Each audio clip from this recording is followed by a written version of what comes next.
നമസ്കാരം. മലയാളി വാർത്ത ഇൻസൈഡിലേക്ക് സ്വാഗതം. ഇറാൻ സേനയുടെ അണ്ണാക്കിൽ മണ്ണ് വാരിയിട്ട് അവരുടെ മൂക്കിൻ തുമ്പിൽ നിന്നാണ് പൈലറ്റിനെയും തൂക്കി US പട പറന്നത്.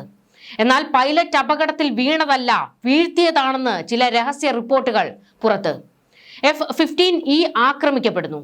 പൈലറ്റ് ഇറാൻ അതിർത്തിയിൽ വീഴുന്നു. അതിനുശേഷം 2 ദിവസത്തോളം ട്രംപ് പൊതുമധ്യത്തിൽ വന്നതേയില്ല. ഇറാന്റെ വെല്ലുവിളികൾക്ക് ഒരു മറുപടിയും കൊടുത്തില്ല. ഞങ്ങൾ പൈലറ്റിനെ രക്ഷിച്ചിരിക്കുമെന്ന് വൈറ്റ് ഹൗസിന്റെ പ്രതികരണം മാത്രം.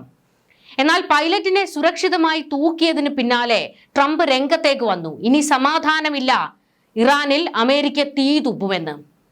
ഈ 2 ദിവസം ട്രംപ് എവിടെയായിരുന്നു? എന്തായിരുന്നു സൈനിക ആസ്ഥാനത്തും ഇന്റലിജൻസ് ആസ്ഥാനത്തും ട്രംപിന്റെ രഹസ്യ നീക്കം? ഇറാനെ അക്ഷരാർത്ഥത്തിൽ കബളിപ്പിച്ച് ഇറാനിൽ നിന്ന് ചില രഹസ്യങ്ങൾ അമേരിക്കൻ ചാരസംഘം തൂക്കിയെന്ന വാർത്തകളാണ് പുറത്തു വന്നുകൊണ്ടിരിക്കുന്നത്. അതെ, ആ പൈലറ്റിനെ മനഃപൂർവ്വം ഇറാനിൽ ഇറക്കിയതാണെന്ന്. ഇറാനിൽ തകർന്നു വീണ അമേരിക്കൻ F-15E പോർ വിമാനത്തിലെ കാണാതായ പൈലറ്റിനെ രക്ഷിക്കാനായി വലിയ സന്നാഹങ്ങളായിരുന്നല്ലോ US നടത്തിയത്. ഇതിന്റെ ഭാഗമായി സ്വന്തം സൈനിക വിമാനം ബോംബ് വെച്ച് തകർക്കുക പോലും ഉണ്ടായി.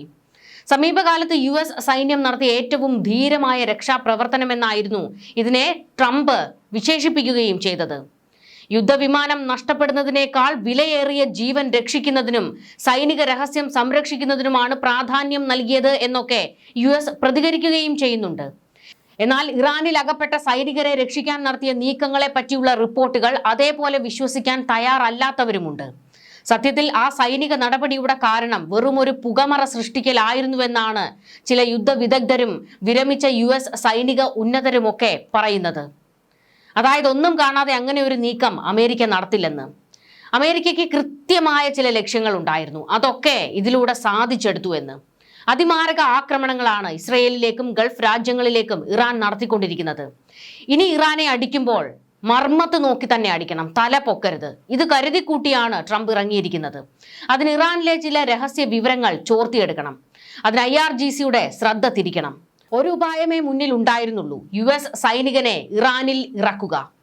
പൈലറ്റിനെ തപ്പി നാട് നീളെ IRGC പാഞ്ഞ തക്കത്തിന് ഇസ്രയേൽ അമേരിക്കൻ ചാരന്മാർ ഇറാനിൽ നിന്ന് വേണ്ട രഹസ്യങ്ങൾ ചോർത്തിയെടുത്തു.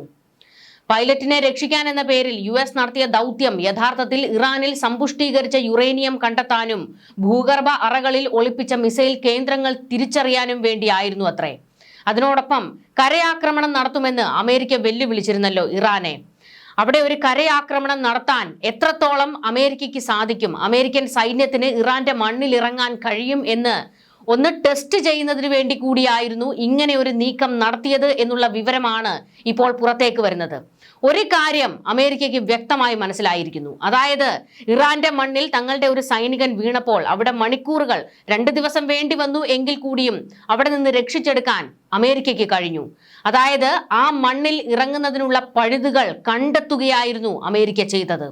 കഴിഞ്ഞ വെള്ളിയാഴ്ച ഇറാനിലെ കോഗുലിയെ ബൊയേറാമദ് പ്രവിശ്യയിലെ മലനിരകളിലാണ് അമേരിക്കയുടെ F-15E യുദ്ധവിമാനം ഇറാൻ സൈന്യമായ IRGC വെടിവെച്ചിട്ടത്. വിമാനത്തിൽ ഉണ്ടായിരുന്ന പൈലറ്റിനെ അന്ന് തന്നെ രക്ഷപ്പെടുത്തിയെങ്കിലും രണ്ടാമത്തെ ജീവനക്കാരനായ വെപ്പൺസ് സിസ്റ്റം ഓഫീസറെ കണ്ടെത്താൻ 48 മണിക്കൂർ നീണ്ട തെരച്ചിലാണ് വേണ്ടിവന്നത്. ഈ ദൗത്യത്തിൽ ഇറാന്റെ പക്കലുള്ള 60% സമ്പുഷ്ടീകരിച്ച യുറേനിയം കടത്താനുള്ള ഒരു നീക്കവും അമേരിക്ക നടത്തി എന്ന് ചില മാധ്യമങ്ങളിൽ വാർത്തകൾ വരുന്നുണ്ട്. ഏകദേശം 440 മുതൽ 970 പൗണ്ട് വരെ യുറേനിയം ശേഖരം ഇസ്ഫഹാനിലെ ആണവ നിലയത്തിൽ നിന്ന് കൈക്കലാക്കാനായിരുന്നു അമേരിക്കയുടെ ശ്രമമെന്ന് ചില വാദങ്ങൾ ശക്തമാകുന്നുണ്ട്. യുറേനിയം ഒളിപ്പിച്ച ഇടം കണ്ടെത്തുക, പറ്റുമെങ്കിൽ അത് തൂക്കുക, ഇതായിരുന്നു പ്രധാന ലക്ഷ്യമെന്ന്. വെറും 2 പേരെ രക്ഷിക്കാൻ 100-ലധികം സൈനികരെയും വൻതോതിലുള്ള സൈനിക ഹെലികോപ്റ്ററുകളും വിമാനങ്ങളും ഉപയോഗിച്ചത് അസ്വാഭാവികമാണെന്നാണ് ഇക്കാര്യത്തിൽ USന്റെ നീക്കങ്ങളെ സംശയത്തോടെ കാണുന്നവർ പറയുന്നത്. ദൗത്യം പരാജയപ്പെട്ടതോടെ തെളിവുകൾ നശിപ്പിക്കാനായി അമേരിക്ക സ്വന്തം വിമാനങ്ങൾ തന്നെ ബോംബിട്ട് തകർക്കുകയായിരുന്നുവെന്നും ആരോപണം വരുന്നു. ഒരു സാധാരണ തെരച്ചിൽ ദൗത്യത്തിന് പകരം ഇത്രയും വലിയ സന്നാഹങ്ങൾ ഒരുക്കിയത് സംശയകരമാണെന്ന് നിരീക്ഷിക്കുന്നവരും ഏറെയാണ്. ഇതേസമയം തന്നെ അമേരിക്കൻ കരസേനാ മേധാവി ജനറൽ റാൻഡി ജോർജിനെ പെട്ടെന്ന് പദവിയിൽ നിന്ന് നീക്കിയതും ഈ വിവാദങ്ങളുമായി ബന്ധപ്പെട്ടതാണെന്ന് പറയപ്പെടുന്നു. ഇറാനിലെ യുറേനിയം പിടിച്ചെടുക്കാനുള്ള ട്രംപ് ഭരണകൂടത്തിന്റെ നീക്കത്തെ അദ്ദേഹം എതിർത്തതാണ് പുറത്താക്കാൻ കാരണമെന്നാണ് സോഷ്യൽ മീഡിയയിലും പ്രചരിക്കുന്ന റിപ്പോർട്ടുകൾ. എന്നാൽ ഇതിന് പെന്റഗൺ ഔദ്യോഗിക സ്ഥിരീകരണമൊന്നും നൽകിയിട്ടില്ല. ആരോപണങ്ങൾക്ക് ഔദ്യോഗികമായ സ്ഥിരീകരണങ്ങൾ ഒന്നുമില്ലെങ്കിലും വൈറ്റ് ഹൌസിന്റെയും പെന്റഗണിന്റെയും വിശദാംശങ്ങളെ ലോകം സംശയത്തോടെ തന്നെയാണ് നോക്കിക്കാണുന്നത്. 2 ദിവസം മൗനമായിരുന്ന ട്രംപ് പൈലറ്റിനെ കിട്ടിയതോടെ ചാടി ഇറങ്ങി ഇറാൻ കത്തിക്കുമെന്ന് പ്രഖ്യാപിക്കുന്നു. സുരക്ഷിതമെന്ന് നിങ്ങൾ കരുതുന്ന കോട്ടകളും തകർക്കുമെന്ന ട്രംപിന്റെ ഭീഷണി രഹസ്യ വിവരങ്ങൾ കിട്ടിയതിന്റെ അടിസ്ഥാനത്തിലാണെന്ന് സൂചനകൾ. രഹസ്യങ്ങൾ കിട്ടിയ പാടെ ഇസ്രയേൽ ചാടി ഇറങ്ങി ഊടുപാട് മിസൈൽ ആക്രമണം തുടങ്ങിയിട്ടുണ്ട്. ചില രഹസ്യങ്ങൾ ചോർന്നുവെന്ന് ഇറാനും ബോധ്യപ്പെട്ടു കഴിഞ്ഞിട്ടുണ്ട്. ഇറാൻ ചാനലുകളിൽ ചില വാർത്തകൾ വന്നിരുന്നു. അമേരിക്കയുടെ ഈ നീക്കത്തിന് പിന്നിൽ ദുരൂഹതയുണ്ട് എന്ന്. ആക്രമണം നടന്ന് അടുത്ത നിമിഷം തന്നെ തങ്ങളുടെ പോർ വിമാനം ഇറാൻ അടിച്ചിട്ടു എന്ന് പെന്റഗൺ സ്ഥിരീകരിക്കുന്നു. സാധാരണ അങ്ങനെ ഉടനെ ഒരു വെളിപ്പെടുത്തൽ അമേരിക്ക നടത്തില്ല. തകരാർ സംഭവിച്ച് വിമാനം തകർന്നെന്നോ ടെക്നിക്കൽ പ്രശ്നങ്ങളെന്നോ ആണ് മിക്കപ്പോഴും പറയാറുള്ളത്. ശത്രുക്കൾ തങ്ങളുടെ പോർ വിമാനം ആക്രമിച്ചു എന്ന് സമ്മതിക്കാറേയില്ല US. കാരണം തകർന്നത് നിസ്സാര ഐറ്റം ഒന്നുമല്ല, F-15E ആണ്. ആയുധ വിപണിയിൽ അമേരിക്കൻ തലയെടുപ്പാണ്. എന്നിട്ടും അത് തകർന്നു എന്ന് പെന്റഗൺ സമ്മതിക്കണമെങ്കിൽ പിന്നിൽ മറ്റെന്തോ ലക്ഷ്യമുണ്ടെന്ന് ചില യുദ്ധ വിദഗ്ധരും സംശയം പ്രകടിപ്പിച്ചിരുന്നു. പോർ വിമാനം തകർന്ന് തങ്ങളുടെ പൈലറ്റ് ഇറാനിൽ അകപ്പെട്ടു എന്ന് അമേരിക്ക തന്നെ സമ്മതിക്കുന്നു, വാർത്തകൾ പുറത്തേക്ക് വിടുകയും ചെയ്യുന്നു. എന്തെങ്കിലും കണക്ക് കൂട്ടാതെ അമേരിക്ക ഇങ്ങനെ ചെയ്യില്ലെന്ന് ഉറപ്പായിരുന്നു. ഇവിടെ അമേരിക്കയ്ക്കുണ്ടായ ഒരു അഡ്വാൻറ്റേജ്, അതായത് ഇറാൻ വലിയ ആക്ഷേപം ഉയർത്തലായിരുന്നല്ലോ, അമേരിക്കയുടെ തലയെടുപ്പ് ഞങ്ങൾ അടിച്ചിട്ടു, അമേരിക്കയ്ക്ക് മണിക്കൂറുകൾ വേണ്ടി വന്നു അവരുടെ പൈലറ്റിനെ രക്ഷിക്കാൻ എന്നൊക്കെയായിരുന്നു പറയുന്നത്. പക്ഷേ ഇവിടെ ഇറാനാണ് അക്ഷരാർത്ഥത്തിൽ അകപ്പെട്ടു പോയത്. ഇറാന്റെ മേഖലകളിലേക്ക് എങ്ങനെ സൈന്യത്തെ ഇറക്കാം എന്നുകൂടിയുള്ള പരീക്ഷണം കൃത്യമായി അമേരിക്ക ഈ നീക്കത്തിലൂടെ നടത്തിയെടുത്തു. കാരണം പർവ്വത മേഖലകളിലായിരുന്നു പൈലറ്റ് വീണത്. ഈ പർവ്വത മേഖലകളിൽ എങ്ങനെ സൈന്യത്തെ ഇറക്കാൻ കഴിയും, അവർക്ക് എത്രത്തോളം സുരക്ഷിതമായി ആ മേഖലയിൽ എത്ര മണിക്കൂർ പിടിച്ചു നിൽക്കാൻ കഴിയും എന്നൊക്കെ കൃത്യമായി അമേരിക്ക മനസ്സിലാക്കി കഴിഞ്ഞു. ഇറാനിലെ രഹസ്യങ്ങൾ തൂക്കുന്നതിനാണ് അമേരിക്ക ഈ സാഹസം കാണിച്ചതെങ്കിൽ ഇതാണ് പക്കാ പ്ലാൻ. കാരണം നിസ്സാര ഓപ്പറേഷനൊന്നും ആയിരുന്നില്ല നടന്നത്. പൈലറ്റിനെ തിരികെ എത്തിക്കാൻ വൻ സന്നാഹം തന്നെ US-ന് തയ്യാറാക്കേണ്ടി വന്നു. സൈനികനെ കണ്ടെത്താനുള്ള ശ്രമം അമേരിക്കയ്ക്കും വെല്ലുവിളി നിറഞ്ഞതായിരുന്നു. 24 മണിക്കൂറിലേറെ അദ്ദേഹം എവിടെയാണെന്ന് വാഷിംഗ്ടണിന് പോലും അറിവുണ്ടായിരുന്നില്ല. ഒടുവിൽ CIA-യുടെ അത്യാധുനികവും രഹസ്യാത്മകവുമായ സാങ്കേതിക വിദ്യകൾ ഉപയോഗിച്ചാണ് അദ്ദേഹത്തിന്റെ കൃത്യമായ സ്ഥലം കണ്ടെത്തിയത്. അത്യന്തം ദുർഘടം പിടിച്ച മലനിരകൾക്കിടയിൽ കുടുങ്ങിയ പൈലറ്റിനെ കണ്ടെത്തുക എന്നത് വൈക്കോൽ കൂനയിലെ സൂചി തിരയുന്നത് പോലെ ദുഷ്കരമായിരുന്നു എന്നാണ് ഒരു US ഉദ്യോഗസ്ഥൻ പോലും പിന്നീട് പ്രതികരിച്ചത്. CIA ഒരു വശത്ത് ആശയക്കുഴപ്പങ്ങൾ സൃഷ്ടിച്ചുകൊണ്ടിരുന്നപ്പോൾ മറുവശത്ത് വൻ സന്നാഹങ്ങളുമായി എത്തിയ US സൈന്യം പൈലറ്റിനെ തിരയാൻ തുടങ്ങി. അങ്ങനെ ഇറാന്റെ ശ്രദ്ധ തിരിക്കാനും അമേരിക്കയ്ക്ക് കഴിഞ്ഞു. 7000 അടി ഉയരമുള്ള മലനിരയിലാണ് പൈലറ്റ് ഉണ്ടായിരുന്നത്. അദ്ദേഹം ആദ്യം സുരക്ഷിതമായ ഒളിത്താവളം കണ്ടെത്തി. അതിനുശേഷം തന്റെ പക്കലുള്ള ആശയവിനിമയ ഉപകരണങ്ങൾ ഉപയോഗിച്ച് US സൈന്യത്തിന് സിഗ്നൽ നൽകുകയായിരുന്നു. സിഗ്നൽ കിട്ടിയതോടെ അതീവ ദുഷ്കരമായ ദൗത്യത്തിന് സൈന്യം തയ്യാറായി.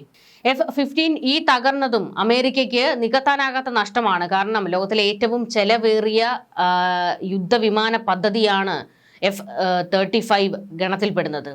ഏകദേശം 450 ബില്യൺ ഡോളറാണ് ഈ യുദ്ധവിമാനത്തിന്റെ പദ്ധതി.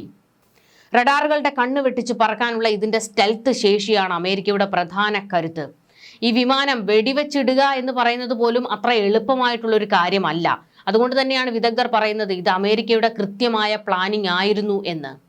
CIA ചാരന്മാർക്ക് പണിയെടുക്കാൻ വേണ്ടി ജീവൻ പണയപ്പെടുത്തിയ പൈലറ്റിനെ എന്തായാലും സമ്മതിക്കണം. തന്നെ രക്ഷിക്കാൻ സൈന്യം എത്തുമെന്ന ആ പൈലറ്റിന്റെ ഉറച്ച വിശ്വാസവും തെറ്റിയില്ല. അതിസാഹസികമായ പോരാട്ടത്തിന്റെ കഥയായി അമേരിക്ക ഇതിനെ ചിത്രീകരിക്കുമ്പോൾ ഒരു അധിനിവേശ ശ്രമം പരാജയപ്പെട്ടു എന്നാണ് ഇറാന്റെ വാദം. ചുരുക്കത്തിൽ ട്രംപ് ഭരണകൂടം അവതരിപ്പിച്ച രക്ഷാദൗത്യത്തിന്റെ സത്യാവസ്ഥയെ ചോദ്യം ചെയ്യുന്ന വിവിധ തരത്തിലുള്ള നിരീക്ഷണങ്ങളാണ് അന്താരാഷ്ട്ര തലത്തിൽ വിദഗ്ധർ ഇപ്പോൾ വിശകലനം ചെയ്തുകൊണ്ടിരിക്കുന്നത്. മുൻ CIA ഉദ്യോഗസ്ഥനായ ലാറി ജോൺസൺ വെളിപ്പെടുത്തിയതനുസരിച്ച് തകർക്കപ്പെട്ട F-15E വിമാനം യഥാർത്ഥത്തിൽ ഇറാന്റെ നതാൻസ് ആണവ നിലയത്തിന് നേരെ വലിയൊരു ഭൗമ ആക്രമണത്തിന് തയ്യാറെടുക്കുകയായിരുന്നു എന്നാണ്. ചിലർ പറയുന്നത് ഇസ്ഫഹാൻ ലക്ഷ്യമാക്കിയായിരുന്നു എന്നാണ്. അതിന്റെ ഭാഗമായാണ് ഇത്രയധികം യുദ്ധവിമാനങ്ങൾ അവിടെ എത്തിയത് എന്ന് ലാറി ജോൺസൺ അഭിപ്രായപ്പെടുന്നു. ഇസ്ഫഹാനിലെ ആണവ കേന്ദ്രങ്ങളിൽ നിന്ന് സമ്പുഷ്ടീകരിച്ച യുറേനിയം രഹസ്യമായി പിടിച്ചെടുക്കുക എന്നതായിരുന്നു അമേരിക്കയുടെ യഥാർത്ഥ ലക്ഷ്യമെന്ന് ഇറാനും ചില സൈനിക വിദഗ്ധരും വ്യക്തമായി പറയുന്നുണ്ട്. ഇറാന്റെ പക്കലുള്ള 200 മുതൽ 450 കിലോ യുറേനിയം ശേഖരം ഇസ്ഫഹാനിലാണ് എന്നതാണ് ഈ സംശയത്തെ ബലപ്പെടുത്തുന്നതും. കാരണം വിമാനം തകർന്നു വീണതായി പറയപ്പെടുന്ന സ്ഥലത്തു നിന്നും 200 മൈൽ അകലെയാണ് ഇസ്ഫഹാനിലെ ഈ ആണവ കേന്ദ്രമുള്ളത്. എന്നാൽ രക്ഷാദൗത്യത്തിനായി അമേരിക്ക തെരഞ്ഞെടുത്ത ഉപേക്ഷിക്കപ്പെട്ട വിമാനത്താവളം ഈ ആണവ കേന്ദ്രത്തിന് വെറും 20 മൈൽ അകലെയാണ് സ്ഥിതി ചെയ്യുന്നത്. ഇറാനിൽ ഇതിനകം നിലയുറപ്പിച്ചിട്ടുള്ള അമേരിക്കയുടെ സ്പെഷ്യൽ ഫോഴ്സിന്റെ ഗ്രൗണ്ട് ഓപ്പറേഷന് സുരക്ഷ ഒരുക്കാനായാണോ ഈ വിമാനങ്ങൾ എത്തിയതെന്നും വിദഗ്ധർ സംശയിക്കുന്നുണ്ട്. ശത്രുരാജ്യത്തിന്റെ ഇത്രയും ഉള്ളിലേക്ക് കടന്നു ചെന്ന ഒരു ദൗത്യം നടപ്പിലാക്കാൻ US വലിയൊരു വിമാന വ്യൂഹം ആവശ്യമായിരുന്നു. അതുകൊണ്ടാണ് ഈ രക്ഷാദൗത്യം മുൻകൂട്ടി ആസൂത്രണം ചെയ്തിരുന്ന വലിയൊരു സൈനിക നീക്കത്തിന് വേണ്ടി സൃഷ്ടിച്ച പുകമറ മാത്രമായിരുന്നു എന്ന് ആക്ഷേപമുയരുന്നത്.